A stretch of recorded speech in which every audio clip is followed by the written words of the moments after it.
ये बजट मुंगेरी लाल के हसीन सपने की तरह है, 15 लाख की तरह जुमला देने की तरह है। इसलिए सभापति में तो मैंने कहा ये बजट का संबंध वित्त से नहीं है, इस बजट का संबंध कुर्सी से है। और ये बजट देश के 140 लाख करोड़ जनता के लिए नहीं है, ये सत्ता के लिए है, सत्ता के लिए है। ये बजट कुर्सी के लिए है।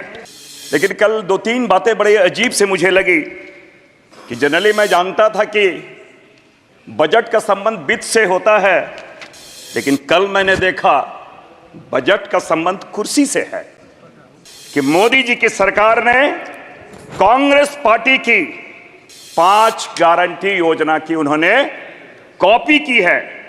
न्याय पत्र गारंटी, पहली नौकरी पक्की, न 9 मन तेल होगा, न राधा नाचेगी।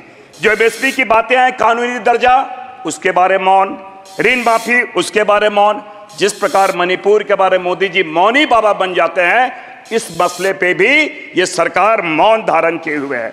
लेकिन मोदी जी का अचानक बिहार प्रेम, बिहार मेरा झारखंड बिहार से ही अलग हुआ है। मैं थोड़ा स्मरण दिलाना चाहता हूं, कल उन्होंने जितनी बड़ी बड़ी घोषणाएं की, वीर कुंवर सिंह की धरती, उन्होंने स्वतंत्रता सेनानी वीर कुंवर सिंह की धरती से उन्होंने, मोदी जी ने, देश के प्रधानमंत्री जी ने पूरे जिम्मेदारी के साथ उन्होंने कहा था ये पैकेज 1,25,000 करोड़ रुपए को उन्होंने पैकेज की बात कही थी।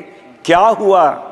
हमारे सीनियर, हमारे सहयोगी निशिकांत दुबे जी बैठे हैं, मैं उन्हें स्मरण दिलाना चाहता हूं और मैं बताना चाहता हूं, मोदी जी के फाइलों में गांव का मौसम गुलाबी है, मगर ये वादे झूठे हैं और ये दावे किताबी हैं। हमारे सारे बिहार के सहयोगी से मैं बतलाना चाहता हूं, जिस प्रकार 1,25,000 करोड़ उन्होंने वायदे किए थे, ये 26,000 करोड़ क्या भाई हस्र वही होने जा रहा है। ये मैं बताना चाहता हूं। मैं इसलिए इस बात को कह रहा हूं हमारे एमपी के मित्रों से, जिन्होंने 29 में 29 सीटें दी हैं और साथ ही साथ दिल्ली के 7 सीटें दी है, वो भी चले गए हैं। ये मेरा पहला स्पीच है, मैं पहली बार निर्वाचित होकर आया हूं और जब वित्त मंत्री जी कल बजट पेश कर रही थी तो मैं बहुत उत्सुक था और एक्साइटेड भी था सर्वोच्च पंचायत में जिस प्रकार बजट आने चाहिए। लेकिन कल 2-3 बातें बड़ी अजीब से मुझे लगी कि जनरली मैं जानता था कि बजट का संबंध वित्त से होता है, लेकिन कल मैंने देखा बजट का संबंध कुर्सी से है। दूसरी बात, यह बजट जनरली पूरे देश के लिए 140 करोड़ जनता के लिए नहीं है, यह सत्ता के लिए बजट था।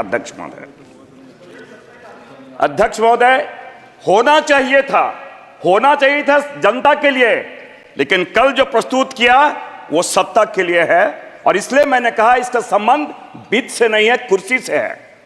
सभापति महोदय, सामान्यतः हम लोग सारे लोगों को अच्छी चीजें पसंद आती है और यही एक कारण है कि मोदी जी की सरकार ने कांग्रेस पार्टी की 5 गारंटी योजना की उन्होंने कॉपी की है। न्याय पत्र गारंटी, पहली नौकरी पक्की। लेकिन सभापति महोदय, यह यथार्थ से कोसों दूर है। इसलिए कोसों दूर है कि बजट का प्रावधान इन्होंने 10,000 करोड़ का रखा है और शेष राशि कंपनियों के CSR फंड से न 9 मन तेल होगा, न राधा नाचेगी। और तो और 1 करोड़ इंटर्नशिप की अगर इन्होंने बात की है तो हर कंपनी को 20,000 इंटर्नशिप ये हमें सृजित करने, बनाने पड़ेंगे, ये देने पड़ेंगे। अध्यक्ष महोदय, अच्छी चीजें ग्रहण की जाती है, अच्छी चीजें चुराई नहीं जाती है और भारतीय जनता पार्टी ने चुराई है, इसलिए इसमें खामियां या त्रुटि होना स्वाभाविक है। सभापति महोदय, भारत एक कृषि प्रधान देश है, लेकिन कल पता चला भारतीय जनता पार्टी ने इसे कुर्सी प्रधान देश बना दिया है। मैं इसलिए इस बात को कह रहा हूं कि जहां 2019 और 20 में कुल बजट जो कृषि का हिस्सा था 5.44% था और अभी 3.15%। ये डाउन किया जा रहा है सभापति महोदय। साथ ही साथ 22 और 23 में जो कृषि का विकास दर वो 4.7 था और 23 और 24 में 1.4 सभापति महोदय। और इसलिए लगातार हमारे सदस्यों ने भी कहा जो एमएसपी की बातें हैं, कानूनी दर्जा उसके बारे मौन, ऋण माफी उसके बारे मौन, जिस प्रकार मणिपुर के बारे में मोदी जी मौनी बाबा बन जाते हैं, इस मसले पे भी ये सरकार मौन धारण किए हुए है।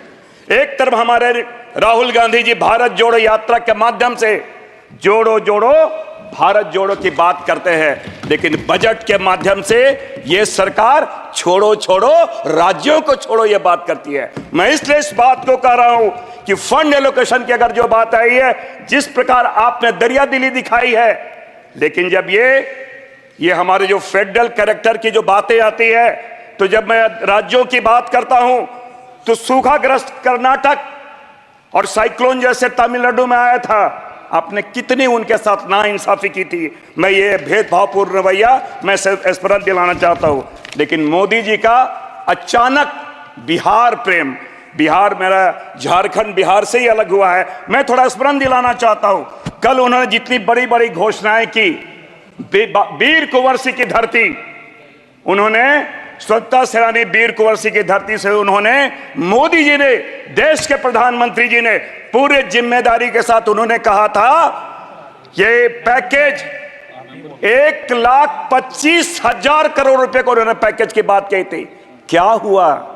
हमारे सीनियर, हमारे सहयोगी निशिकांत दुबे जी बैठे हैं, मैं उन्हें स्मरण दिलाना चाहता हूं और मैं बताना चाहता हूं, मोदी जी के फाइलों में गांव का मौसम गुलाबी है, मगर ये वादे झूठे हैं और ये दावे किताबी हैं।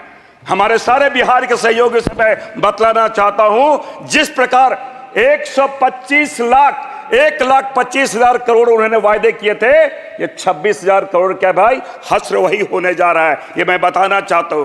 मैं इसलिए इस बात को कह रहा हूं हमारे एमपी के मित्रों से, जिन्होंने 29 में 29 सीटें दी हैं और साथ ही साथ दिल्ली के 7 सीटें दी है, वो भी चले गए हैं। तो ये तो रवैया इनके साथ है। दूसरी बात, ये इन्होंने जो जैसा अभी हमारे सपा के हमारे सहयोगी ने कह रहे थे कि गरीब विरोधी है। हंगर इंडेक्स में, देश में ग्लोबल हंगर इंडेक्स में भारत का रैंक 111 है और इन्होंने खाद्य सब्सिडी घटा दी है। और जहां तक ये बात करें परीक्षा न शिक्षा, शिक्षा का बजट 7% इन्होंने स्लाइस डाउन कर दिया है। सभापति महोदय, निश्चित रूप से संसदीय लोकतंत्र में थोड़ा मैं आसन का संरक्षण चाहूंगा 1-2 मिनट विशेषकर। संसदीय लोकतंत्र में विधायी 2 महत्वपूर्ण कार्य होते हैं, एक तो विधि का निर्माण, दूसरा लोकधन पर विधायिका का नियंत्रण। विधि का निर्माण अगर हो जाता है तो इस पे कभी कभी न्यायालय उस पर हस्तक्षेप भी करती है, लेकिन लोकधन पर पे संसद का सबसे महत्वपूर्ण दायित्व है कि सरकार द्वारा किए गए खर्च एवं प्रस्तावित योजनाओं के क्रियान्वयन पर सतत नियंत्रण रखे। सभापति महोदय, भारत सरकार के राजस्व प्राप्तियों में जो व्यक्तिगत इंडिविजुअल इनकम टैक्स की हिस्सेदारी 19% है और कारपोरेट टैक्स की हिस्सेदारी 17% है। और यह तब है सभापति महोदय जब कारपोरेट टैक्स में भारी राहत दी गई थी 2019 में, लेकिन और इस पे सरकारी खजाने में 1,45,000 करोड़ का राजस्व नुकसान प्रति वर्ष हो रहा है। ये इसलिए दिया गया था, ये रियायत इसलिए दी गई थी कि रोजगार का सृजन हो, लेकिन ऐसा नहीं हुआ। रियायत के बावजूद ना तो निजी निवेश बढ़ा और न रोजगार का सृजन हुआ। सभापति महोदय, कारपोरेट टैक्स में जो कटौती के बजाय कंजम्पशन बूस्ट पर अगर एक चौथाई भी राशि को अगर सालाना लगा देते तो और घरेलू खपत हमारे उसमें कमी नहीं आती, खर्च में कमी नहीं आती और निश्चित रूप से इसमें हमारा अर्थव्यवस्था सुदृढ़ होता। आज जो घरेलू खपत खर्च में जो गिरावट आई है सभापति महोदय, ये इनकम स्टेट्स को कहीं न कहीं परिलक्षित करती है। अध्यक्ष महोदय, हम जानते हैं कि इकोनॉमी में कैपिटल एक्सपेंडिचर के परिणाम ज्यादा रिटर्न देने वाले होते हैं और अभी बजट में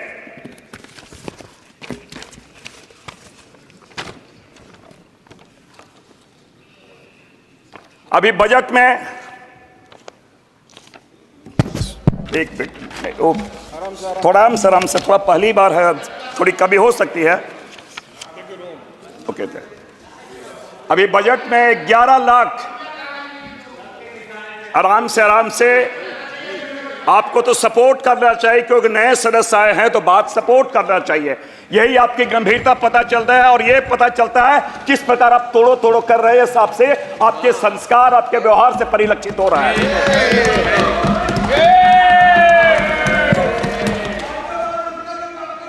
अरे गौतम भाई, क्यों भाई? सभापति महोदय, क्षमा चाहता हूं। 11,11,000 करोड़ का आउटले है, और पिछले वित्तीय वर्ष में 10 लाख करोड़ का था, जिसे घटाकर 9.5 लाख करोड़ कर दिया गया था। मुझे नहीं मालूम कि बजट की राशि क्यों घटाई गई। या तो फंड की कमी हो गई, या क्रियान्वयन में शिथिलता बढ़ती गई। दोनों ही परिस्थिति सभापति महोदय ये चिंताजनक है।